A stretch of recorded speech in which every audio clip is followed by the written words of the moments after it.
Porcelain and awake.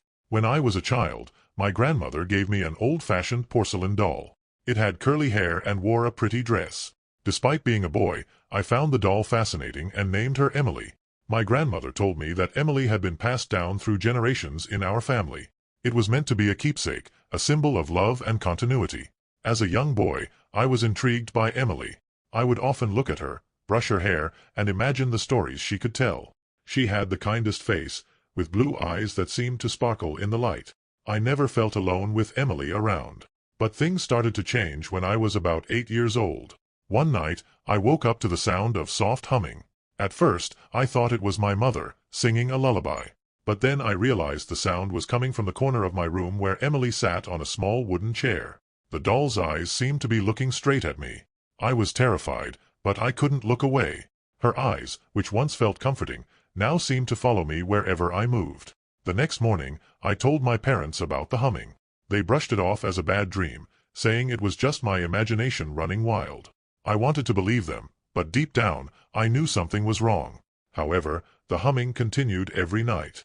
Sometimes, I would wake up to find Emily in different positions, even though I was sure I hadn't touched her. She would be sitting on my desk, lying on my bed, or facing the window as if she were looking out. One night, I decided to prove to my parents that I wasn't making it up. I took my dad's old tape recorder, hid it under my pillow, and pressed record before going to sleep. That night, the humming was louder than ever. I even heard soft whispers, almost like someone was talking to the doll. It was as if Emily had come to life and was sharing secrets with an invisible friend. In the morning, I played the tape back for my parents. They heard the humming and whispers too, and their faces turned pale. My dad decided it was time to investigate. He took the doll to an antique expert who specialized in paranormal activities. The expert examined Emily closely.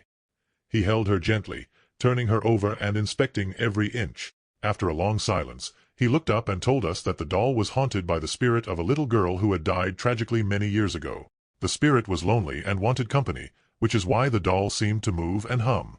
The expert explained that spirits often attach themselves to objects they feel connected to, and in this case, it was Emily. My parents decided we needed to get rid of the doll. They contacted a priest who was known for dealing with such matters. The priest came to our house and performed a ritual to release the spirit. He chanted prayers and sprinkled holy water on Emily.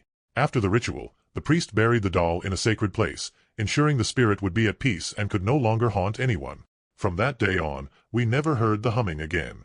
Our home felt lighter, and I could finally sleep without fear. However, the experience left a lasting impact on me. To this day, I still get chills thinking about those nights.